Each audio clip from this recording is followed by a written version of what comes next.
ഗബ്രിയുടെ പ്രശ്നം എന്താണെന്ന് വെച്ചാൽ കപ്പും ടാസ്കും ക്യാപ്റ്റൻസിയും പവർ റൂമും ഒന്നുമല്ല.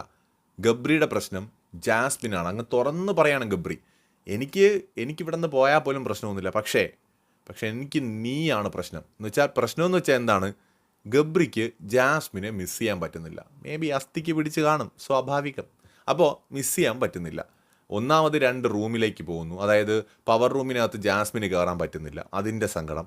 രണ്ടാമത് ജാസ്മിൻ ഇങ്ങനെ കരഞ്ഞു വിളിച്ച് നടക്കുന്നതും വൈൽഡ് കാർഡുകൾ വന്ന് കുറേ വെളിപ്പെടുത്തലുകൾ നടത്തിയത് കാരണം ഒരു ഡിസ്റ്റൻസ് കീപ്പ് ചെയ്യേണ്ടി വരുന്നതും അടുത്ത പ്രശ്നം. കൈ പോലും തൊടാൻ എനിക്ക് പേടിയാവുന്നു ജാസ്മിനെ എന്ന് പറയുമ്പോൾ ജാസ്മിനേടാ കൈ ഇങ്ങ് താടാ എന്ന് പറഞ്ഞ് പോയി പിടിച്ച കയ്യിൽ പിടിച്ചിങ്ങനെ വയ്ക്കുന്നുണ്ട് അവിടെ.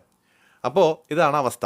പ്രേമവും മണ്ണാങ്കട്ടയും മാങ്ങാത്തൊലിയൊന്നും ഇല്ലയെന്ന് പറയുന്നുണ്ടെങ്കിലും ജാസ്മിനെ മിസ് ചെയ്യാൻ ഗബ്രിക്ക് സാധിക്കുന്നില്ല. എന്നു മാത്രമല്ല, പുറത്ത് ഇത്രയേറെ സീനാണെന്നൊക്കെ അറിഞ്ഞിട്ടും ഗബ്രിക്ക് ഒരു പ്രശ്നവുമില്ല. ആയെങ്കിൽ നന്നായി എന്നുള്ളൊരവസ്ഥയിലിരിക്കുകയാണ്. എന്ന് വെച്ചാൽ വെടക്കാക്കി തനിക്കാക്കുക എന്നൊക്കെ പറഞ്ഞു കേട്ടിട്ടേ ഉള്ളൂ. ഇനി അങ്ങനെ വല്ല ചാറ്റർജിയുമാണോ എന്നൊന്നും നമുക്കറിയത്തില്ല.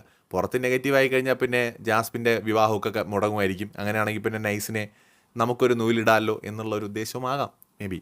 പ്രേമം അസ്ഥിക്ക് പിടിച്ചാൽ അങ്ങനെയുമൊക്കെ സംഭവിക്കാമല്ലോ. ഇതൊക്കെ വെറും ഊഹങ്ങളാണ് കേട്ടോ. അവരങ്ങനെ വിചാരിച്ചു എന്നൊന്നും ഞാൻ പറയുന്നില്ല, എനിക്കങ്ങനെ കണ്ടപ്പോൾ തോന്നിയത് മാത്രം. അപ്പോൾ എന്തായാലും നമ്മുടെ ഗബ്രിയുടെ പെരുമാറ്റത്തിൽ ഇതൊരു സാധാരണ ഒരു പെരുമാറ്റമായിട്ട് എനിക്ക് തോന്നുന്നില്ല. ഡയലോഗൊക്കെ അടിക്കുന്നുണ്ടെങ്കിലും പകൽ ഫയറാണ്, രാത്രിയായാലും പുകയുമാണ്, ജാസ്മിൻ്റെ മുമ്പിൽ എലിയുമാണ്. അതാണ് നമ്മുടെ ഗബ്രി. അതായത് ജാസ്മിൻ്റെ മുമ്പിൽ പോയി ഇരിക്കുന്ന ഇരിപ്പൊക്കെ കണ്ടു കഴിഞ്ഞാൽ സത്യം പറഞ്ഞാൽ സഹതാപം തോന്നി. ഈ പയ്യനാണോ പകലിൽ കിടന്ന് വേണ്ട ബഹളമൊക്കെ ഉണ്ടാക്കിയതെന്ന് തോന്നിപ്പോവും. പകൽ ഫുൾ ആറ്റിറ്റ്യൂഡൊക്കെ ഇട്ട് മാസ് ലുക്കിലൊക്കെയാണ് നടക്കുന്നത്, തേരാപ്പാര.